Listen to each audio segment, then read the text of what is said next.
आरबीआयने एनपीसीआयच्या मार्फत रन होणाऱ्या सर्व प्रकारच्या यूपीआय पेमेंट सिस्टीममध्ये 1 जानेवारी 2024 पासून महत्त्वाचे बदल केलेले आहेत आणि हे बदल करणं आरबीआयला का गरजेचं होतं हे काही आकडेवारी पाहिल्यानंतरच तुम्हाला स्पष्ट होऊ शकेल। तेव्हा ती आकडेवारी पाहूयात। देशात यूपीआयचे वापरकर्ते आहेत 40 कोटी। 2023 या वर्षामध्ये नोव्हेंबर पर्यंत यूपीआयच्या माध्यमातून झालेली जी ट्रान्झॅक्शन होती ती होती 11 बिलियन। यूपीआय द्वारे 2023 या वर्षात झालेले जे व्यवहार होते ते होते 16 लाख कोटी रुपयांच्या पेक्षा जास्त आणि 2023 या वर्षात यूपीआय द्वारे सायबर गुन्ह्यांमध्ये चोरी झालेली जी रक्कम होती ती होती 30,000 करोड रुपये। तेव्हा येत्या 3 वर्षांमध्ये यूपीआयचा जो अपेक्षित वापर आहे तो होऊ शकतो असा अंदाज वर्तवण्यात आलाय, तो आहे 100 बिलियन ट्रान्झॅक्शन्स। आता या सगळ्या आकड्यांवरून तुम्हाला कळलं असेलच की सायबर गुन्हेगारांकडून यूपीआयच्या द्वारे केल्या जाणाऱ्या फसवणुकीची जी रक्कम आहे ती खूप मोठी आहे आणि त्यामुळे सुरक्षेच्या कारणास्तव आरबीआयने हे बदल केलेले आहेत। ते नेमके कोणते बदल आहेत ते आपण पाहूयात। नंबर 1, जर आपण GPay, PhonePe, Paytm, Bhim app हे यूपीआय पेमेंट फोन मध्ये जर का तुम्ही जर ॲप इन्स्टॉल केलेले असतील आणि जानेवारी ते डिसेंबर 2023 या 1 वर्षाच्या काळात ज्या ॲपचा जर एकदाही तुम्ही वापर केला नसेल तर 1 जानेवारी 2024 पासून ती ॲप ब्लॉक करून सुरक्षिततेच्या कारणास्तव सस्पेंड केली जातील। नंबर 2, पेमेंट लिमिट म्हणजे डेली पेमेंट लिमिट जास्तीत जास्त 1 लाख रुपये आता असणार आहे। हा महत्त्वाचा बदल असणार आहे। नंबर 3, स्पेशल पेमेंट लिमिट फक्त हॉस्पिटल्स आणि शैक्षणिक संस्था यांना 1 दिवसासाठी जास्तीत जास्त 5 लाख रुपये हे लिमिट असणार आहे। म्हणजे आता हॉस्पिटल किंवा शाळा कॉलेजेसची जी रक्कम असणार आहे ट्रान्झॅक्शनची ती 5 लाख रुपयांपर्यंतची असेल। 5 लाख रुपयांपर्यंतची फी आता यूपीआय द्वारे तुम्हाला भरता येऊ शकते।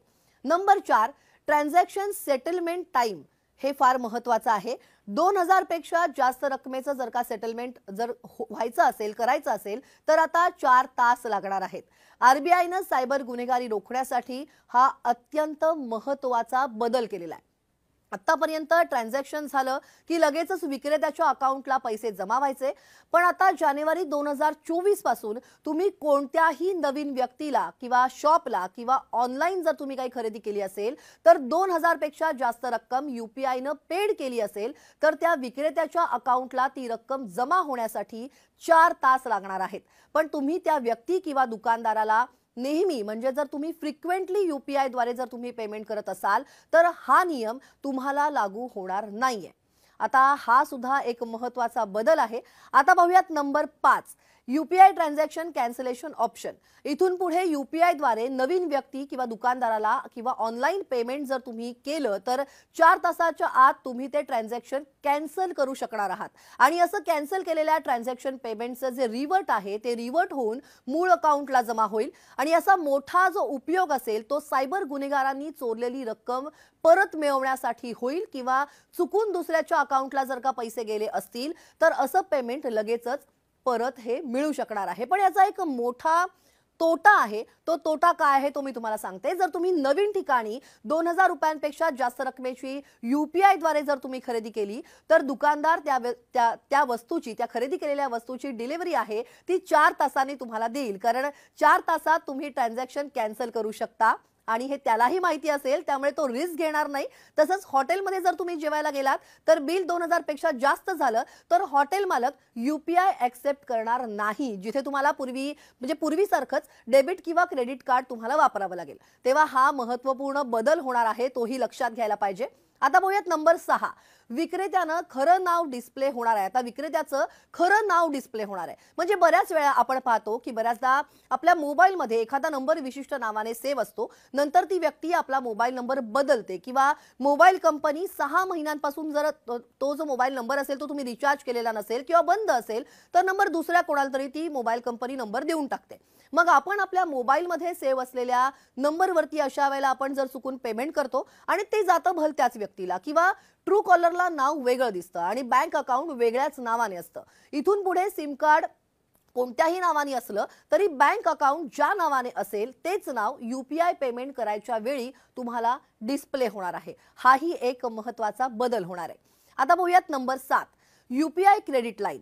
UPI द्वारे पेमेंट करण्यासाठी बँकेत पैसे शिल्लक असणं हे आवश्यक आहे, पण आता तुम्ही तुमच्या बँकेला रिक्वेस्ट करू शकता आणि शिल्लक रकमेच्या पेक्षा जास्त रक्कम खर्च करू शकता. म्हणजे तुमची बँक तुमचं track record, CIBIL score check करून ही फॅसिलिटी ओव्हरड्राफ्ट किंवा CC सारखी तुम्हाला देऊ शकते.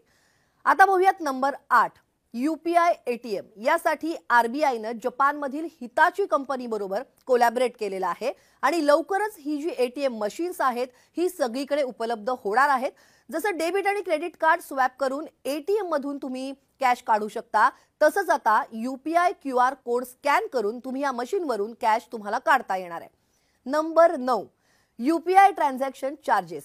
जर कोणी UPI क्रेडिट लिमिट वापरून किंवा क्रेडिट कार्डद्वारे UPI वॅलेटमध्ये पैसे जमा केलेले असतील, म्हणजे आता फक्त ही जी सुविधा आहे ही पेटीएमला उपलब्ध आहे, पण असं जर का UPI वॅलेटमध्ये जर तुम्ही पैसे जमा केलेले असतील आणि त्यातून UPI पेमेंट केलं असेल तर त्या विक्रेत्याला 1.1% सर्व्हिस चार्ज हा द्यावा लागणार आहे. हा सुद्धा महत्त्वाचा बदल आहे.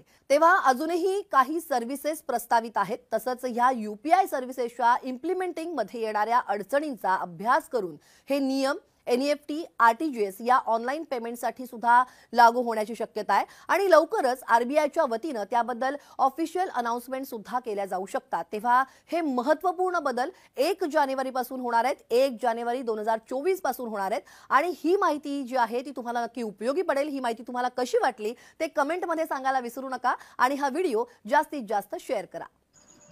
कृपया नवनवीन बातम्या पाहण्यासाठी आमच्या चॅनलला सबस्क्राईब करा, लाईक करा आणि शेअर करा आणि बेल आयकॉन प्रेस करायला विसरू नका.